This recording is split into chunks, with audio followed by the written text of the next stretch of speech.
Hello Internet, in this video I'm going to be painting the syringes on an orc painboy.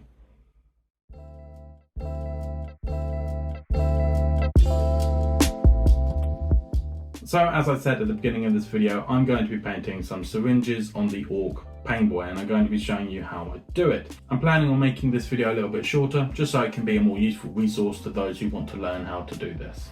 With that in mind, let's get straight to it, but I do need to paint the rest of the model first, so let's enjoy a tiny montage of painting this orc painboy, and we're going to do it to some ska music, because I never use that. Let's change it up.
So ultimately, it doesn't really matter when in the process you paint your syringes or your glass bottles or whatever. It's entirely up to you. I decided to paint the rest of my model first just because I knew I was going to be spending quite a lot of time on this and I wanted to make more of an impact early on in the painting journey so that it felt like I'd made more progress, if you know what I mean. Something to bear in mind with this video is that this is about the process, not the specific colours. I want you to be able to walk away and use whatever colours you want to use in order to paint your syringes. With that in mind, I'm not going to be telling you any branded names for the paints. So I'm not going to be saying that I used dark sea blue by Vallejo or anything like that. All I'm going to do is say dark blue, dark green, and you can choose whatever colours you want to use. The first colour I use on these syringes is a dark blue, and this is the base coat the whole thing. It's going to be representing the empty space within a syringe. I think dark blue is quite a good neutral colour for this, so that's why I chose that. In this instance, I chose whatever concoction in this syringe should be green. So using a dark green colour, I marked out the area that I was going to have filled with liquid. Now when it comes to painting the line that shows where the liquid stops, I did it around halfway up the vial just to have a nice balance, and I tried to keep it parallel to the ground because, well, in my head liquid would sit fairly level to the ground. Yes, there can be movement in it, but it gets a bit complicated. I just wanted to keep it simple for this. As you can see, this model has quite a few syringes, so once I had gone around all of them, I could start again and apply 2 base coats worth of green paint because I wanted it to be a nice solid foundation for what's coming next.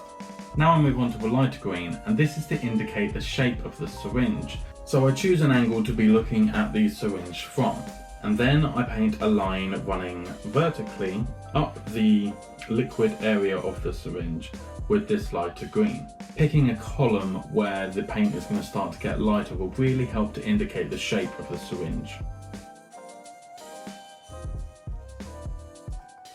I then repeated this process a couple times using slightly different greens, getting lighter and lighter until I was happy that it was indicating a good shape for the syringe.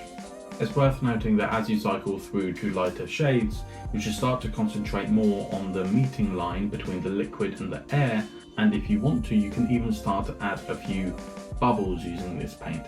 And for that, I literally just did a few dots. For the lightest areas, I decided to add a little bit of bone colour to the green paint, and this was only really going to be used on the meeting point between the liquid and the air, and the very centre of the highlighted column of paint. Once I've got the liquid to a place that I am happy with, and remember, that could have been done using any colours. You could use oranges, reds, yellows, whatever you want. Once I'm done with that, I move on to the air in the tube, so the upper half. For this, the process is very similar. I start using lighter blues and indicating the shape of the syringe by painting in the central column. It is important that where the paint is applied on this half of the syringe lines up directly with where you've painted the highlights on the bottom half. Otherwise, your brain won't be able to make sense of where the light is actually hitting this glass tube. Once I had applied a few different layers of blue to really accentuate the shape of the syringe, I decided to add a sliver of white paint to the point where the air meets the liquid within the glass vial. This tiny bit of white paint really helps to finalise the look by giving the most extreme highlight possible and starting to define the barrier between the liquid and the air.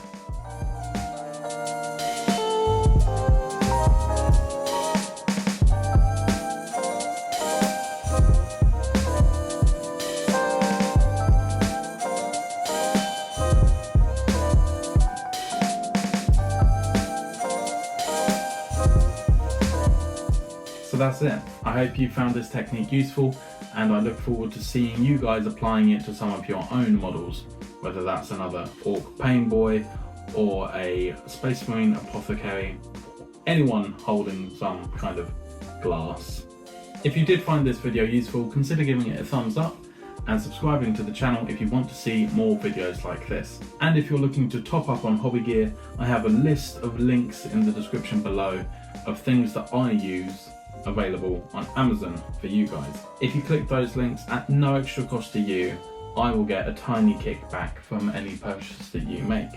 Means you're supporting the channel whilst enriching your own hobby experience. Thank you for watching, I hope you enjoyed, and until next time, I'll see you later.